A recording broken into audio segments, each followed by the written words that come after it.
అప్పుల బాధలు వెంటాడుతున్నాయా? అయితే 6 JVR వారి జాతిరత్నాలు ధరించండి. హలో అండి. అందరికీ నమస్కారం. నేను మీ కట్ట కార్తీక్.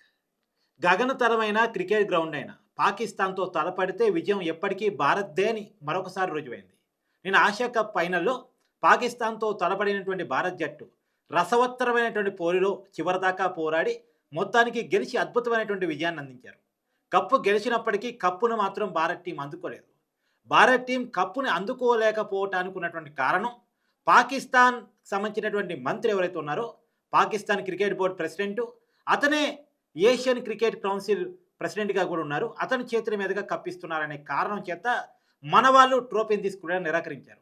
అదే క్రమంలో పాకిస్తాన్ మంత్రి వేసినటువంటి నక్క జిత్తులు కూడా చర్చనీయాంశంగా మారాయి. వీటన్నిటి మీద కూడా మనం మాట్లాడుకునే ప్రయత్నం చేద్దాం. నాతో ఉన్నారు సిబిఐ రిటైర్డ్ జేడీ, ప్రముఖ విశ్లేషకులు జిడి లక్ష్మీనారాయణ గారు. సార్ నమస్కారం. నమస్తే కార్తీక్ గారు. సార్, నిన్న మన వాళ్ళు కప్పు గెలిచారు. కానీ కప్పు అందుకోకుండానే తిరిగి రావాల్సినటువంటి పరిస్థితి. దీన్ని ఎలా చూడాల్సిన పరిస్థితి కనపడతా ఉంది? దీనికి కారణాలు ఏమిటి అంటే ఏం చెప్తారు? ఇప్పుడు ఎలా ఉంటుందంటే ఏ అంశం చూసినా కూడా ఫైనల్ గా అందులో అనేక వాదాలు వివాదాలు జరుగుతూనే ఉంటాయి. అవును సార్. మొదట అసలు ఈ ఏషియా కప్ లో భారతదేశం పాల్గొనకూడదు అన్నది కూడా చాలా మంది మాట్లాడారు. అవును. ఎందుకంటే ఆపరేషన్ సింధూర్ తర్వాత పహల్గాం సంఘటన తర్వాత పాకిస్తాన్ టీవీ ఛానల్స్ అన్నింటినీ కూడా బ్యాన్ చేయడం జరిగింది. తర్వాత వాళ్ళ కళాకారులు ఈ విధమైన సంబంధాలు వీటన్నిటి కూడా ఫుల్ స్టాప్ పెట్టడం జరిగింది. సో ఇటువంటి పరిస్థితులలో భారతదేశం కోసం అక్కడికి వెళ్ళాలా లేదా అన్న దాని మీద కూడా చాలా చర్చలు జరిగాయి. ఈవెన్ మీరు చూస్తే లోక్సభలో అసదుద్దీన్ ఓవైసీ గారు కూడా మాట్లాడారు. ఆయన మాట్లాడి భారతదేశం ఈ ఏషియా కప్ లో పాల్గొనకూడదు అన్నది కూడా ఆయన మాట్లాడారు. కానీ ఇటువంటి పరిస్థితులలో భారతదేశం ఏషియా కప్ లో పాల్గొనాలని నిర్ణయించడం జరిగింది. సో అక్కడికి వెళ్ళిన తర్వాత మ్యాచెస్ జరిగాయి. భారతదేశం ఒక్క మ్యాచ్ కూడా ఓడిపోకుండా ఫైనల్ గా ఏషియా కప్ ఫైనల్స్ కూడా జరిగింది. నిన్న పాకిస్తాను తర్వాత వచ్చేసి భారతదేశానికి మధ్య జట్టు కూడా చాలా చివరి ఓవర్ వరకు నడిచింది. చివరి 2 balls వరకు కూడా నడిచింది. వాళ్ళు 146 కొట్టి 147 టార్గెట్ గా పెట్టారు భారతదేశానికి. సో భారతదేశం మొదట్లో కొంత తడబడింది. అభిషేక్ శర్మ కావచ్చు, లేకుంటే శుభమన్ గిల్ కావచ్చు, లేకుంటే సూర్యకుమార్ యాదవ్ కావచ్చు, వీరందరూ కూడా చాలా త్వరగా ఓడిపోయి భారతదేశం 20 for 3 స్కోర్ లో ఉంది. ఆ తర్వాత ముఖ్యంగా సంజు శాంసన్, తర్వాత తిలక్ వర్మ, ఆ తర్వాత వచ్చేసి మిగతా ప్లేయర్స్ ఉన్నారు, వారందరూ కలిసి భారతదేశాన్ని గెలుపును సాధించారు. చాలా ఉత్కంఠగా జరిగిన మ్యాచ్ నిన్నమాట.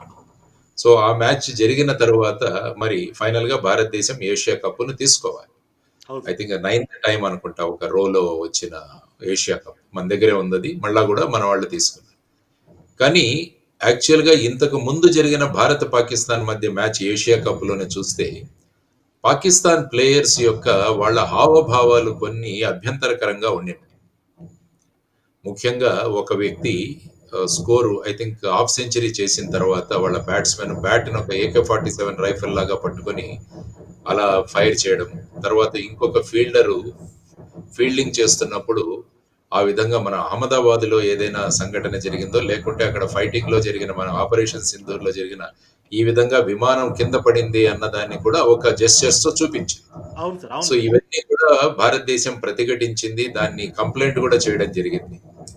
ఆ తర్వాత పాకిస్తాన్ వాళ్ళు కూడా అక్కడ ఉన్న మ్యాచ్ రెఫరీలు కానీ వాళ్ళు మీరు షేక్ హ్యాండ్స్ తీసుకోవద్దు అని ఏదో చెప్పారని చెప్పి కూడా అదొక కాంట్రవర్సీ అయింది. సో ఈ విధంగా ఈ ఏషియా కప్ భారత పాకిస్తాన్ మధ్య జరుగుతున్న ఈ సంఘర్షణ ఎప్పుడూ కూడా అక్కడ రిఫ్లెక్ట్ అవుతూ ఉండింది. తర్వాత ఇంటర్నేషనల్ క్రికెట్ కమిటీ కూడా దాని మీద ఎంక్వైరీ కూడా చేయడం జరిగింది. సూర్యకుమార్ యాదవ్ కూడా ఏదో పొలిటికల్ స్టేట్మెంట్ ఇచ్చారని వాళ్ళు కూడా ఒక కంప్లైంట్ చేయడం జరిగింది.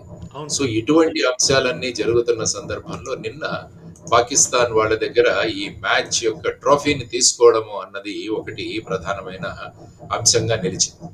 ఎందుకంటే మీరు అన్నట్టు ఏషియన్ క్రికెట్ కౌన్సిల్ ACC అధ్యక్షుడు, తర్వాత పాకిస్తాన్ ఇంటర్నల్ అఫైర్స్ మినిస్టర్, తర్వాత Pakistan cricket control board chairman Mohsin Naqvi చేతుల్లో నుంచి మేము తీసుకోవాలన్నది భారత జట్టు నిరాకరించింది.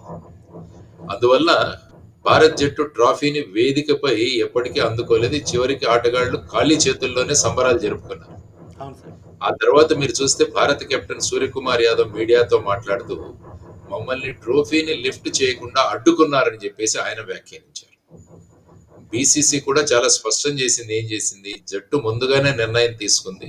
మేము ట్రోఫీని నక్వీ నుంచి స్వీకరించము. దానికి బదులుగా యుఏఈ బోర్డు చేయమని. ఎందుకంటే మ్యాచ్ జరిగింది దుబాయ్‌లో. అందువల్ల united emirates arab emirates board vice chairman ఎవరైతే ఉన్నాడో ఖాలిద్ అలీ జరూని అని, అతని చేతిలో కూడా ఇవ్వమని అభ్యర్థిస్తే నక్వీ అన్న వ్యక్తి దీన్ని తిరస్కరించాడని చెప్పేసి అక్కడ మనకు వస్తున్న సమాచారం. సో ఈ సమాచారాలను సందర్భంగా మనం చూసుకొని తర్వాత వచ్చేసి ఈ మొహసిన్ నక్వీ అనే ఆయన సోషల్ మీడియాలో అతని ప్రవర్తన కూడా చాలా మంది అన్నారు. ఎందుకంటే నక్వీ అనే అతను తన సోషల్ మీడియా హ్యాండిల్లో భారతదేశాన్ని ఉద్దేశించి అనేక పోస్టర్లు పెట్టాడట ఆయన. అంటే ఫైటర్ జెట్లు, ఫైనల్ డే సూచనలు, సైనిక ఉద్దేశాలున్న మీమ్స్, ఇలాంటివన్నీ ఆయన పోస్ట్ చేశాడు. అందువల్ల ఈ వ్యక్తి భారతదేశం జట్టు యొక్క భావోద్వేగాలను కించపరిచారని చెప్పేసి ఆయన దగ్గర నుంచి మేము కప్పు తీసుకోము అని నిర్ణయించడం జరిగింది. సో ఈ విధంగా ఒక రాజకీయంగా వివాదాస్పదంగా ఉన్న వ్యక్తి దగ్గర నుంచి ట్రోఫీ స్వీకరించడం అన్నది దేశ గౌరవానికి తగదని మన టీం అందరూ భావించారు. అందుకే వాళ్ళు స్పష్టంగా ఈ ఏషియా కప్ని ఆయన చేతుల మీదుగా తీసుకోవడాన్ని నిరాకరించారు. కాబట్టి యాక్చువల్గా ఏంటంటే అక్కడ ఇంకొకరి చేతిలోంచి ఇవ్వవచ్చు. తరువాత ఫైనల్ గా నక్వీ ఒప్పుకోకపోవడం వల్ల ట్రోఫీ ప్రదానం కూడా జరగలేదు. సో మన వాళ్ళు సెలబ్రేషన్స్ జరుపుకున్నారు, ఆ తర్వాత వచ్చేసారు. సో ఈ విధంగా మనం ప్రస్తుతం చూడాల్సిన అంశం. కాబట్టి సార్, ఇక్కడ మొట్టమొదటిగా సార్ చెప్పండి సార్. చెప్పండి ప్లీజ్. తిలక్ వర్మ మన ఆటగాడు, మన తెలుగువాడు. అతను 69 పరుగులు చేశాడు. విజయంలో అతనిది కీలక భాగస్వామ్యం.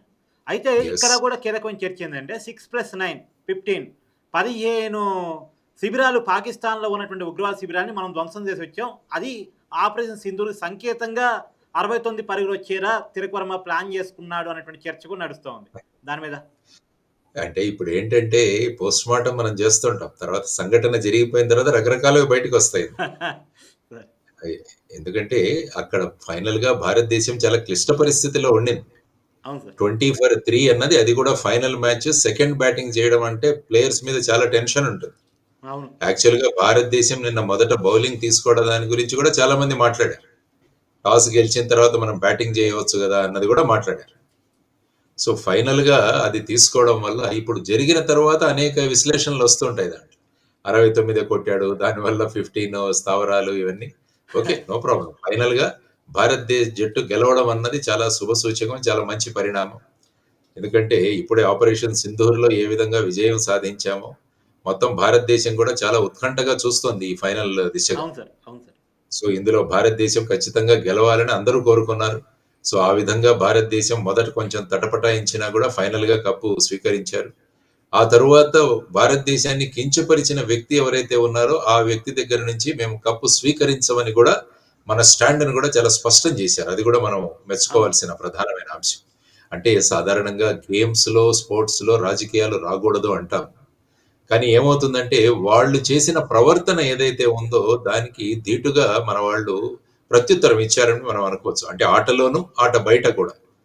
సో ఈ విధమైన పరిస్థితులలో భారతదేశం చేసిన జట్టు విజయం సాధించడం పట్ల అందరూ కూడా అభినందనలు తెలియజేద్దాం వారికి. ఆ తర్వాత వాళ్ళు భారతదేశం యొక్క ప్రెస్టీజ్ ఏదైతే ఉంటుందో, భారతదేశం యొక్క స్టాండ్ ఏదైతే ఉందో, భారతదేశాన్ని కించపరిచిన వ్యక్తి దగ్గర నుంచి మేము తీసుకోము అన్నదాన్ని, మన స్వాభిమానం ఏదైతే ఉందో, సెల్ఫ్ రెస్పెక్ట్ ఏదైతే ఉందో, దాన్ని మన వాళ్ళు చాలా చక్కగా ప్రదర్శించారు. సో ఇది వాళ్ళు తీసుకోవడం సబబే అని నా ఉద్దేశం. కార్తీక్ గారు. Thank you sir. Thank you so much sir. Right, నమస్తే.